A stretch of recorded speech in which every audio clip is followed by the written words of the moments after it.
Boa tarde a todos. Nós vamos hoje já começando com Toca Falar Disso, 10 perguntas ao Alberto Cudel. Na verdade, o Alberto Cudel é um heteronônimo de Antônio Alberto de Souza.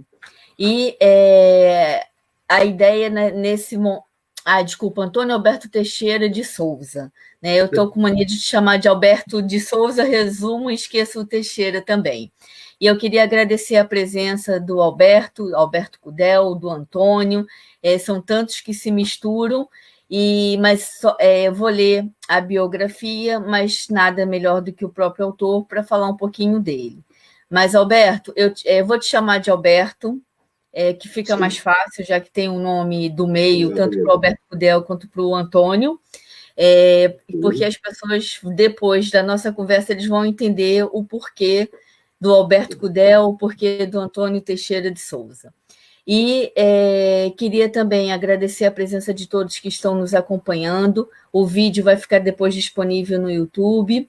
E hoje à tarde, começamos então o Toca Falar Disso, 10 perguntas a Alberto Cudel, que é o pseudônimo de Antônio Alberto Teixeira de Souza, nascida 14 de janeiro de 1973, no concelho de Baião, na margem norte do Rio Douro. Cedo rumou ao litoral no concelho do Rio de Conde, estudou até o 12º ano. Residiu no Conselho de Maia entre 1996 e 2008. Por questões profissionais, rumou à área metropolitana de Lisboa, atualmente a residir no Conselho de Vila Franca de Xira. Trabalha na empresa Infraestruturas de Portugal como inspetor de circulação. Escreveu seu primeiro poema em 1991 e mais intensamente a partir de 1993. Publicou seu primeiro livro em 2016, Entre Pontos e Vírgulas, Poesia, fruto de concurso numa das coletâneas onde participou, Retrato de Mim, realizado por Mica Penha.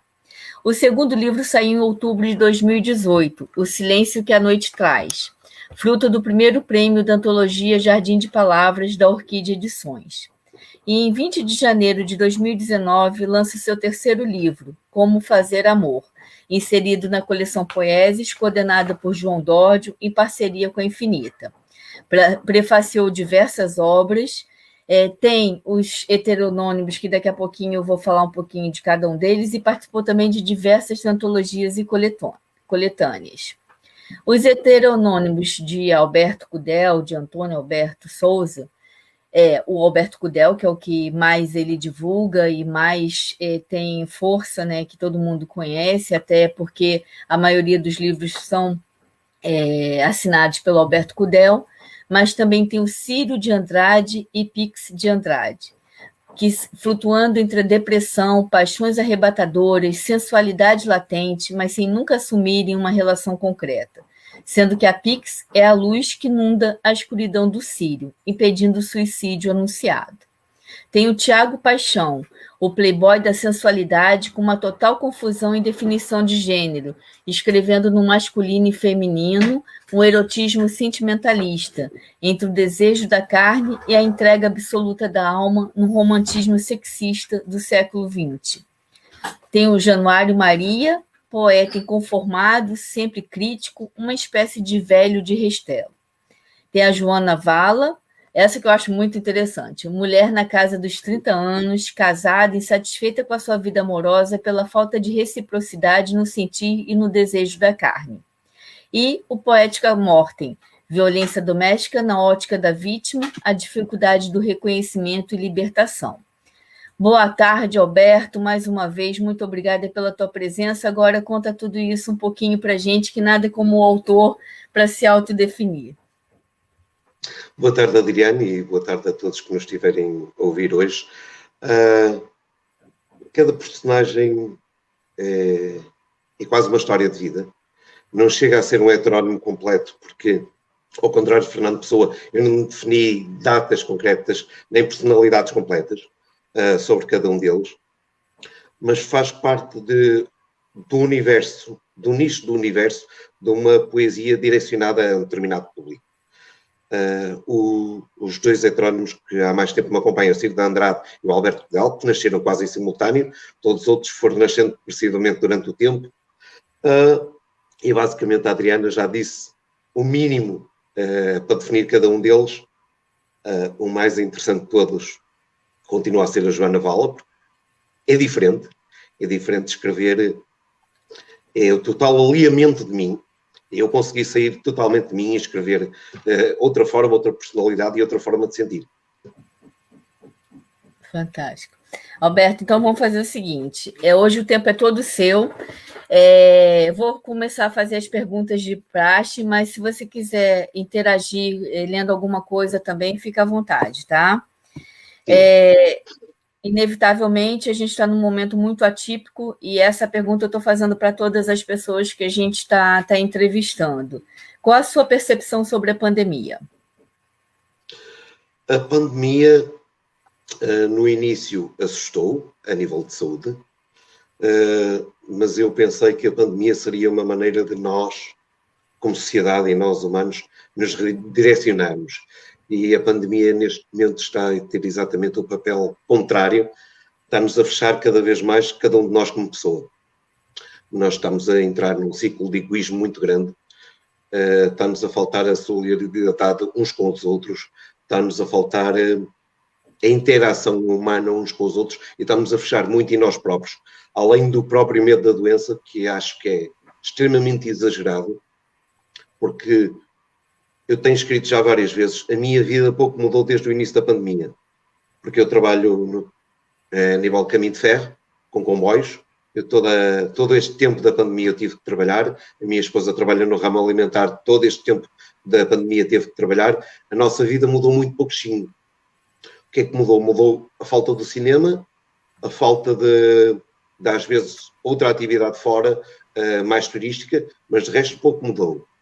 Mesmo a nível de convívio de amigos, conseguimos manter um círculo de amigos fechado, que nos continuamos a encontrar, mesmo no tempo do confinamento e hoje mais ainda, mas eu vejo o panorama geral de um grande egoísmo e este fenómeno de transferirmos a vida pessoal, a vida real, para as redes sociais está a ser dramático. Está a extremar muitas relações pessoais. Sim, sim. Eu também estou achando que está tomando uma dimensão, até o mundo também está parecendo que está mais violento, as pessoas estão mais indignadas, estão com menos paciência, enfim, está realmente tudo muito estranho. As pessoas estão muito revoltadas, estão fartas, estão cansadas e está-se a extremar o fenómeno da violência e depois a própria comunicação social, como a gente conhecia, extrema também isso um bocadinho, porque espalha o pior que há no ser humano é aquilo que é transmitido nas notícias. Sim, exatamente. Queria dar boa tarde. Sim. Queria dar boa tarde a todos que estão chegando. Depois os comentários ficam disponíveis para o Alberto responder, se ele tiver essa disponibilidade, que eu sei que depois vai sair para trabalhar. Mas vamos lá. Acredita que haverá alguma mudança na forma de se trabalhar a escrita? Na forma de trabalhar a escrita, estamos a assistir a uma mudança. Precisamente daquilo que eu falei. Seja a nível de conto, seja a nível de poesia, seja a nível de romance, a poesia está-se a tornar demasiado individualista. Estamos a fechar em nós próprios outra vez. Estamos a fazer o nosso próprio confinamento a nível de escrita. Mesmo em 2 projetos de romance que eu já vi, estamos a fechar muito.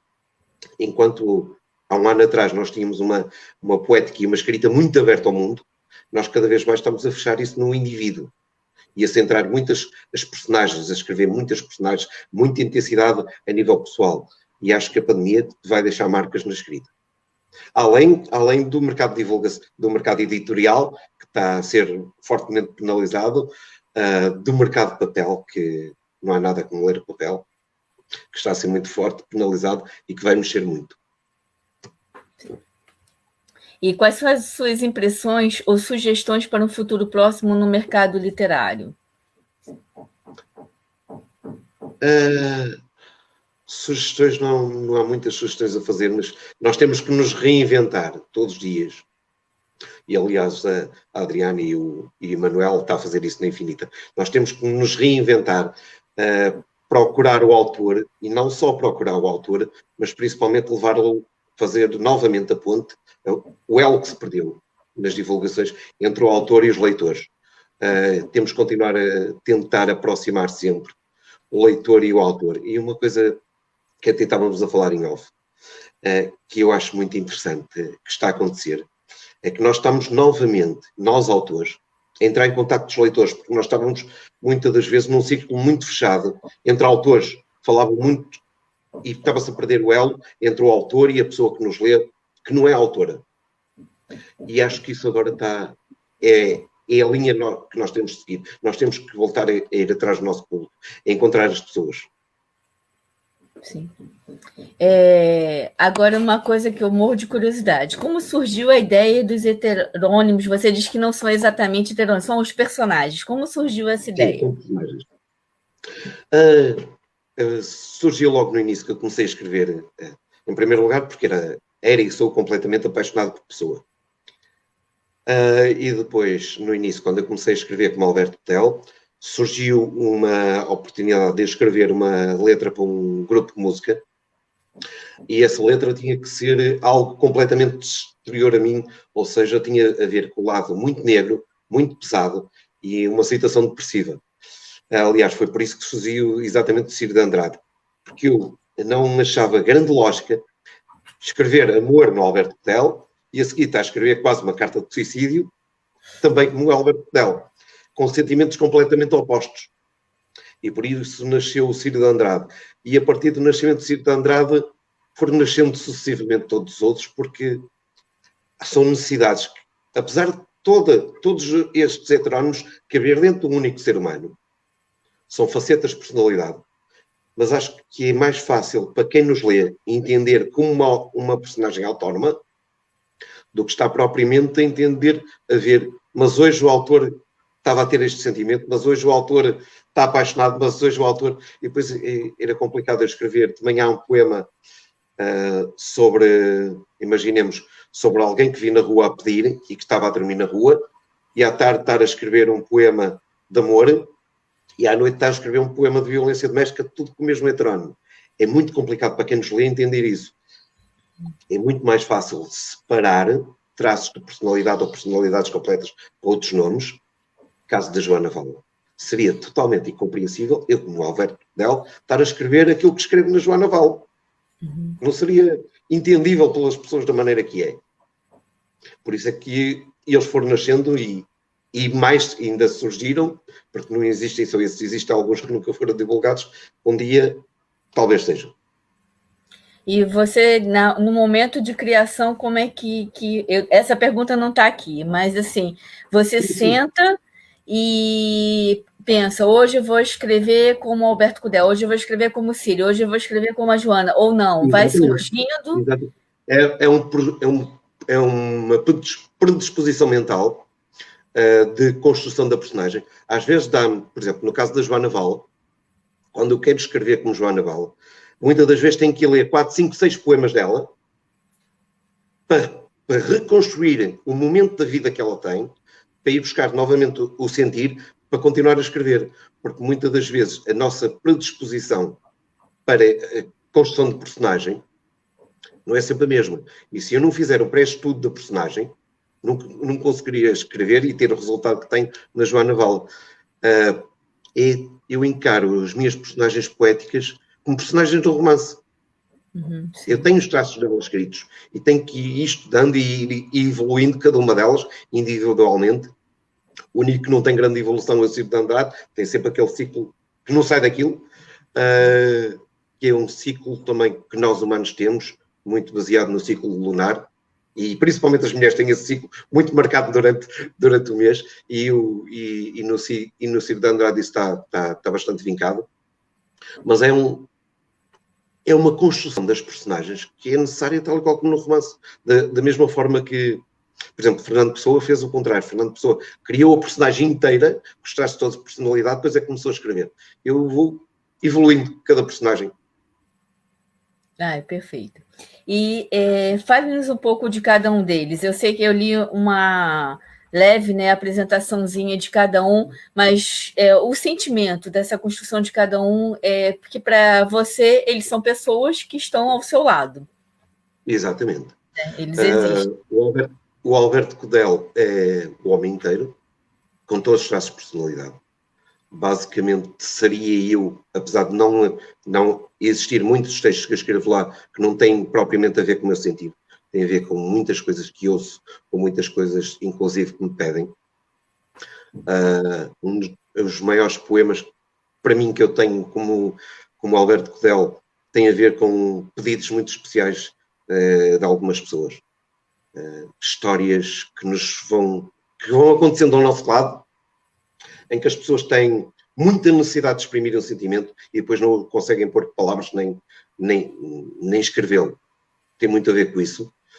Depois, o segundo que nasceu foi o Ciro de Andrade, que tem muito a ver com a desilusão amorosa da adolescência e o ciclo após a adolescência. Muitos momentos que nós passamos de desilusão. Muita vontade que qualquer ser humano tem de simplesmente adormecer e nunca mais acordar. Pixos de Andrade nasce exatamente por contraponto ao Alberto Cudel, a eterna namorada, um amor platónico que nunca chega a ser concretizado, porque quase não temos poema nenhum de Pixos de Andrade em que ela fala dela própria. Ela fala sempre do sentir, mesmo quando ela escreve a sensualidade, sempre do sentir perante o Ciro de Andrade, mas dela própria há muito pouquinhos traços. É como se fosse uma corda de luz que não deixa que o Ciro de Andrade morra. O que nasceu a seguir foi o Tiago Paixão. Tem muito a ver com o amor carnal. Não deixei... Foi uma necessidade que eu senti de descrever a sensualidade, porque na altura que eu criei o Tiago Paixão, por volta de 2013, a maior parte dos poemas, entre aspas, sensuais e eróticos que eu lia nas redes sociais, eram demasiado físicos. Não demasiado descritivos, eram quase pornográficos, não dava espaço à imaginação. E eu fiz exatamente essa experiência com o Tiago Paixão, foi escrever uma sensualidade sem escrever nada que a definisse, a não ser a predisposição do ser humano que tem para imaginar. Que é a coisa que eu acho mais interessante, que é homens e mulheres somos exatamente o oposto um do outro, mas o nosso principal órgão sexual é o mesmo, que é a mente. O corpo são terminais nervosos que vão dar sinais à mente. Mas aquilo que nos dá o erotismo, a sensualidade, aquilo que nos dá o prazer, é precisamente a mente. Sim. E é isso que eu tento pôr na escrita de Tiago Paixão. É precisamente mexer com a mente, não mexer com o estado de visualização ou tentar visualizar as cenas, mas dar uma predisposição à mente para sensações. Depois vem a Joana Vala, aliás, minto, vem o Januário Maria. O Januário Maria tem muito a ver com, e a Adriana, quando leu o Velho, não leu bem a palavra, Velho de Restelo, tem muito a ver com os Lusíadas, que é a pessoa que sempre diz mal. Sim. É porque o meu sotaque não permite também ter algumas palavras que eu ainda não me adaptei. Exatamente. Tem muito a ver com o Velho do Restelo. São as pessoas que sempre dizem mal e que estão contra tudo. Além de fazer um bocadinho do contraponto de poesia de intervenção e apontar realmente algumas coisas que estão mal na sociedade, tem o lado mais humorístico de dizer mal de tudo, mesmo que as coisas estejam bem. Dizer mal do senhor que vem a passear na rua com o cãozinho e não apanha os dejetos, dizer mal de quem deixa cair o lixo na rua, dizer mal de quem, o último que eu escrevi dele, de quem vai no transporte público e continua a usar a máscara abaixo do nariz, dizer mal de tudo e de todos, mesmo que as coisas estejam bem. Depois, então, vem a Joana Vala, que é, como eu disse há pouco, a personagem que eu tenho mais difícil, precisamente por causa do universo feminino. Como é que eu a construo? Muito pelo poder da observação, pelo facto de eu já ter vivido a maior parte, mais de metade da minha vida como uma mulher, já ultrapassei o meio, já tenho mais tempo casado do que solteiro, pela maior parte dos meus amigos serem mulheres, e por uma necessidade afetiva que tenho de demonstrar sentimentos, porque muitas das vezes nós temos sempre a percepção de dizer que o homem é frio. O homem não é frio, foi educado para encobrir. A própria sociedade pede ao homem que não exponha os seus sentimentos, que não dê o seu lado emocional. E eu vou buscar um bocadinho grande do projeto da Joana Vala a esse facto, a tudo que está reprimido e ao conhecimento que vou tendo da vida do lado feminino. Porque não é uma vida fácil. Contrariamente ao que a maior parte das pessoas dizem, nós não somos iguais. Homens e mulheres somos totalmente opostos um ao outro. Seja a nível de construção de pensamento, seja a nível afetivo, seja a nível emocional, nós não reagimos às coisas da mesma forma. Não temos as construções, inclusive genéticas, sinapses do cérebro, exatamente da mesma forma. E eu acho interessante, e aliás, eu gostei quando tivemos da outra vez em que falámos da Joana Vala presencialmente, da última vez que estivemos juntos, porque acho interessante quando eu tive a Joana Vala escondida quase 2 anos, sem ninguém saber que era eu achava imensamente interessante as mulheres identificarem-se completamente. Para mim, é o heterónimo que mais prazer me dá sentir que a mulher lê-se ali, sim, que eu consigo escrever ali. Uhum. Isso que é o mais fantástico. E depois vem a Poetic Mortem, que é muita gente escreve a violência doméstica, dizendo contra, dizendo que está mal, mas muito pouquinha gente tem a capacidade de escrever do lado dentro, sim, do lado da vítima. A vítima só é vítima quando reconhece que é vítima de violência doméstica. A maior parte do processo, e eu tenho lido muito sobre a violência doméstica, ou seja, a violência doméstica contra a mulher, seja a violência doméstica contra o homem, contra o idoso ou contra a criança. Muitas das vezes as vítimas são vítimas sem saber, porque não têm a percepção emocional de saber que aquilo estava errado. Porque é um processo, a violência doméstica, contrariamente ao que as pessoas costumam dizer, não nasce de um momento, de um ato isolado. E é um processo muito lento que vai acontecendo. Hoje é um bocadinho aqui, depois é um bocadinho ali, depois é um bocadinho ali, depois é uma palavra, é uma pressão psicológica, é uma pressão emocional, depois é a violência doméstica mesmo. A vítima, quando realmente percebe que está a ser vítima de violência doméstica, é quando consegue fugir a ela. Até lá, vai desculpando, vai dando desculpas, e muitas das vezes tem reações contrárias a quem a tenta ajudar. E é esse lado que eu escrevo. Enquanto a vítima não se reconhece. Sim, exatamente. Alberto, como você já falou um pouquinho sobre a construção da Joana Vala, personagem feminina, eu vou pular essa pergunta. Agora, quais as semelhanças e diferenças entre o Alberto Kudel e o Alberto Souza? Há muitas semelhanças. Em primeiro lugar, somos os 2 casados. Eu, na construção que faço do Alberto Kudel, somos 2 casados e escrevo muita coisa minha no Alberto Kudel. Apesar de escrever também como António Alberto Teixeira de Sousa, tem vários poemas escritos pessoais, raramente os publico, tenho 3 ou 4 só publicados, que são muito pessoais, mas há muita semelhança a nível... Quem estiver habituado a ler Alberto Kudel irá-me conhecer perfeitamente no Alberto Kudel. Alberto Kudel não é um puro heterónimo, mas sim um pseudónimo. É apenas um nome diferente do meu. Mas, basicamente, sou o que estou ali.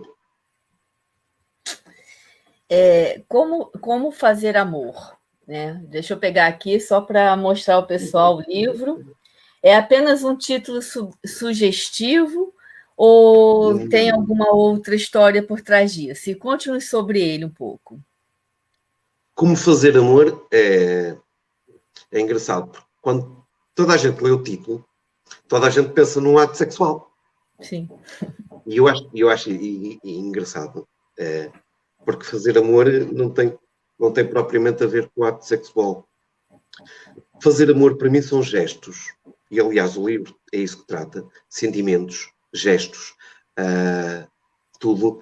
Desde amor a uma mulher, desde amor a um filho, a um vizinho, a um amigo, a um familiar, a alguém que vai no transporte público. Fazer amor é doar-se. Inclusive à profissão. O último texto deste livro acaba exatamente com o amor à profissão que tem.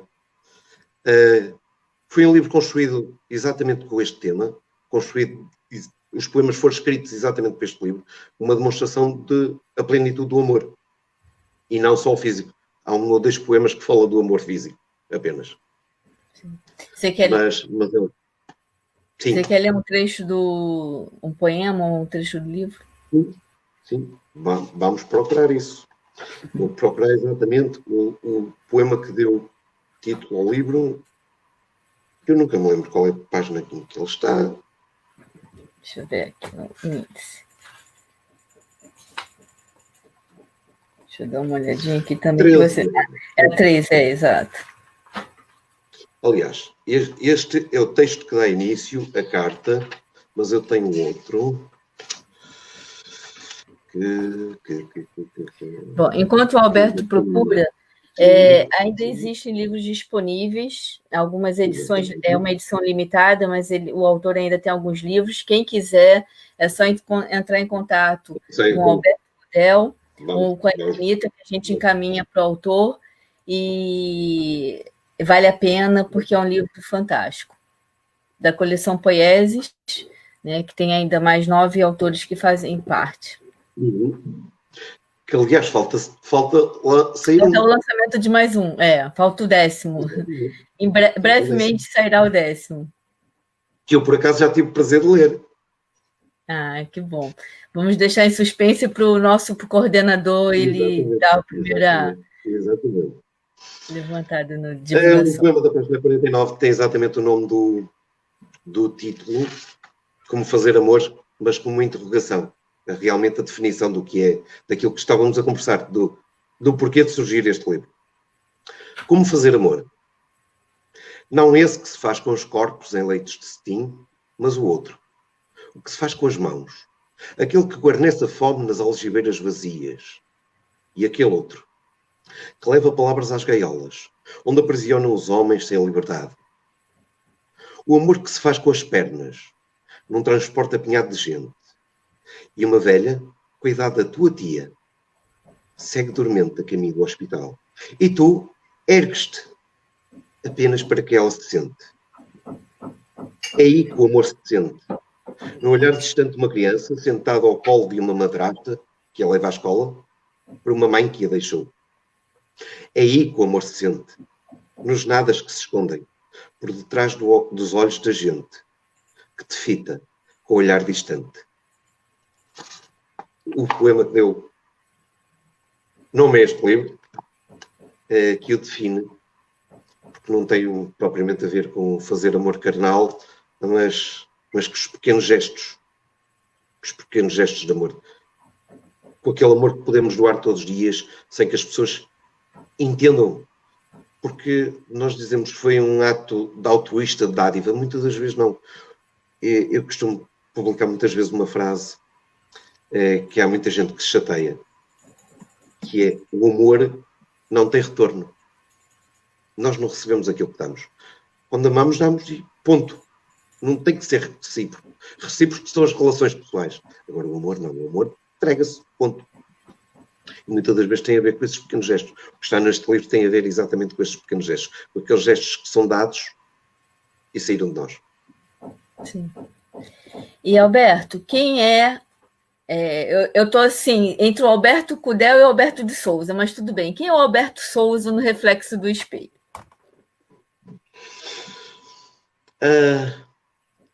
É difícil definir o Alberto de Souza no espelho. Aliás, eu há bem pouco tempo isto é, há uns 4, 5 anos, escrevi exatamente isso. E como é que eu escrevi? De uma forma muito simples. Eu juntei 4 heterónimos e escrevi um poema com os 4. Exatamente o reflexo do espelho. Porque basicamente eu sou Alberto de Souza, são todos os meus heterónimos, todos juntos numa personagem. Sou um homem como todos os outros homens, com vício que é escrever. Escrevo todos os dias. Casado, com a família, trabalho. E tenho este enorme vício de partilhar sentimentos nas palavras. Provocar emoções. Ainda há bem pouco tempo estava a discutir com alguém, discutir entre aspas, sobre o que seria a poesia. E a pessoa que estávamos a falar, ela dizia: não, a poesia tem que nascer da alma, tem que ser eu a dar-me. E eu dizia muitas vezes: não, isso não é apenas poesia. Porque eu adoro Fernando Pessoa, E a maior parte dos heterónimos dele, haverá um ou outro com traços de personalidade dele, mas 90% daquilo que ele escreveu não tem nada a ver com ele. Foi ele a tentar emocionar as pessoas. Da mesma forma que tenho falado mesmo de outros autores, mesmo dos meados do século XV, século XVI, século XVII, mesmo os autores dos grandes sonetos de amor, claro que há ali algum pouco sentimento deles, mas a maior parte daqueles poemas, a maior parte deles nem sequer foram escritos para alguém que eles amavam. Foi por encomenda de algum nobre, de algum fidalgo que precisava de entregar uma carta. Precisava de ir às cortes cortejar uma dama. E tem muito mais, para mim a poesia tem muito mais a ver com eu poder emocionar o leitor, não por aquilo que eu digo, mas pela carga emocional, pela história de vida, por tudo o que a pessoa sente como seu. Porque, e já me tem acontecido, eu escrever um poema e acho que estou a escrever sobre uma coisa, mas depois quando as pessoas leem, eu gostei muito deste poema porque eu há bem pouco tempo perdi a minha mãe. E eu, desculpa, mas eu estava a escrever esse poema a alguém que ama outro, homem, mulher. Não propriamente, sei lá, mas está lá tudo. É exatamente o sentimento que eu tinha pela minha mãe. Porque isso tem a ver muito com a carga emocional de cada pessoa, com o conhecimento de cada pessoa, com as palavras-chave que despoltam emoções. O poema tem muito a ver com palavras-chave. Sim. É a minha forma de entender. Nem toda a gente entende assim. Há muita gente que eu respeito que tem que escrever com a alma, tem que sair de mim. Claro que sim. Há espaço para todos. Claro. Seria estranho o romancista escrever um romance com os personagens só com o que ele sentia. Seria muito estranho, não é? Eu acho que a poesia envolve muita coisa. Envolve o sentimento, envolve a técnica, envolve o conhecimento da língua, envolve toda uma estrutura, vivências, o universo que está, né, em torno do autor. Então, eu acho que a construção poética não é uma coisa simples, não é uma coisa fácil, que é só jogar as palavras no papel. Eu acho que é um exercício muito profundo e que as pessoas têm que levar essa responsabilidade, né? Alberto Helder disse uma frase muito gira, que é sobre a poesia. A poesia é poesia enquanto espantar quem a lê. Exato. Porque se a poesia for uma mera descrição do acontecimento, deixa de ser poesia, passa a ser um conto escrito em verso. A poesia tem que emocionar, tem que transmitir sentimento. E é o que o leitor busca. Exatamente. Um leitor de poesia, quando lê um livro, procura encontrar-se. Raramente a viagem é para encontrar o autor, mas sim uma viagem para se encontrar ele próprio. Sim. Para preencher ou para buscar alguma coisa que só a poesia poderia despertar. Muitas das vezes para encontrar até formas de descrever o que ele próprio sentia que não conseguia. Sim, exato. Alberto, eu vou deixar aqui um convite, uma provocação. Eu percebi que você tem 3 livros editados, mas nenhum com todos os seus heteronômos, seus personagens. Acho que seria muito interessante um único livro você já pensei, contar, exatamente. Né? Isso já tudo. Pensei e está praticamente construído. Já tenho cerca de 60 poemas. Já tenho o título, ou seja, quero fazer, além de mostrar todos os heterónimos, quero que todos os heterónimos convirjam numa direção. Ou seja, serão 5 ou 6 visões diferentes do mesmo momento, da mesma emoção. Não será propriamente o amor, mas serão 5 visões diferentes de algo. E estou a escrever mesmo para isso. Então vai ser um prazer, que já tem uma leitora aqui que vai querer, pode já reservar um exemplar. E qual a pergunta que gostaria... Depois temos que falar sobre isso, porque eu tenho vários projetos acabados, prontos a ser editados, e depois a gente vai ter que falar sobre isso. Tá bom, vamos sim, tá de portas abertas. E qual é a pergunta que gostaria que lhe fizessem, como responderia? Eu acho que já fiz e já respondi, que é precisamente o porquê de eu escrever poesia. Eu escrevo poesia não como um ato altruísta de me dar, mas por um ato egoísta de sentir que os outros se emocionam com as palavras. eu acho que não escreveria da forma que escrevo se não fossem as redes sociais. Muito, porque eu gosto de sentir a interação com as pessoas. Principalmente quando acontecem momentos presenciais, que ultimamente têm sido raros, eu gosto de sentir, no momento em que eu digo o poema, o olhar. Gosto de sentir a emoção das pessoas quando escutam o poema. Gosto de sentir a emoção das pessoas quando leem o poema. Gosto de sentir o feedback da pessoa. E principalmente aquele pequeno exercício que muitos poetas nós o diz e raramente pouco se fazemos, que é enviarmos um poema a 10 pessoas e quero a opinião das 10. Adoro isso porque eu, quando recebo a opinião das 10, não recebo a opinião ao meu poema. São 10 novos poemas, porque são 10 visões daquele poema e ninguém vai entender da mesma forma. Sim. Porque cada pessoa tem palavras-chave diferentes umas das outras. Enquanto uma pode entender que é um poema muito triste, que tristeza neste poema, outra está exultada de amor porque é uma declaração de amor. Isso eu acho, e é a coisa que mais me dá prazer, é sentir essa emoção nas pessoas, sentir o poder que a palavra tem a despoltar sentimentos. Perfeito. É isso que eu gosto. Que bom. Olha, já terminamos o nosso tempo. Muito obrigada pela tua generosidade, gentileza de estar aqui. Eu sei que daqui a pouco você tem que trabalhar. Tem muita gente... Ainda tenho que ir dormir. Ainda vou ter que ir dormir para ir trabalhar à noite. Pois é, tem muita gente aqui deixando mensagem, amigos queridos, então, quando tiver oportunidade, não dá para a gente falar o nome de todo mundo, mas muito obrigada pela presença de todos vocês. Posso ler mais um poema? Não, pode, é isso que eu quero fechar, exatamente.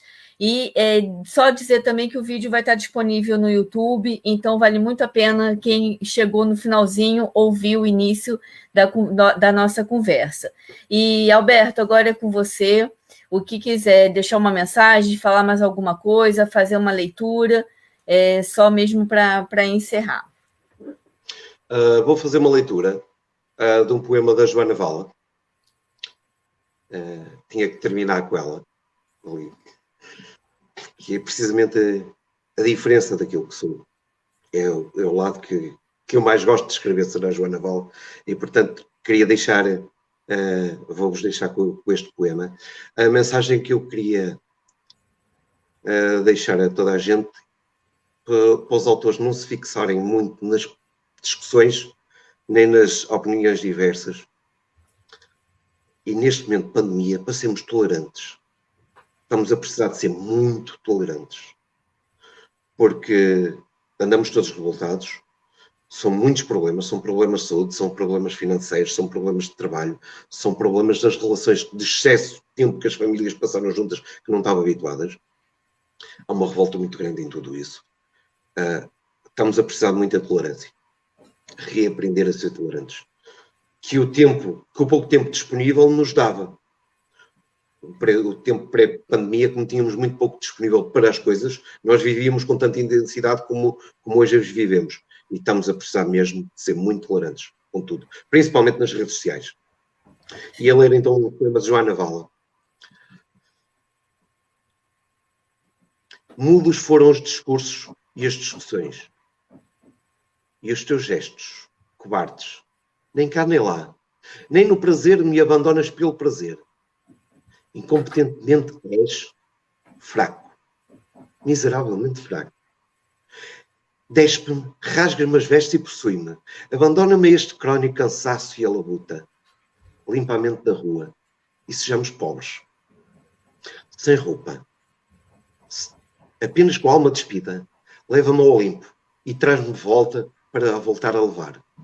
Arranca-me desta tristeza monótona, desta ordinária vivência sem emoção, que eu já nem sei quem sou, o que sinto ou quem és. Apenas queria que me visses e que me amasses.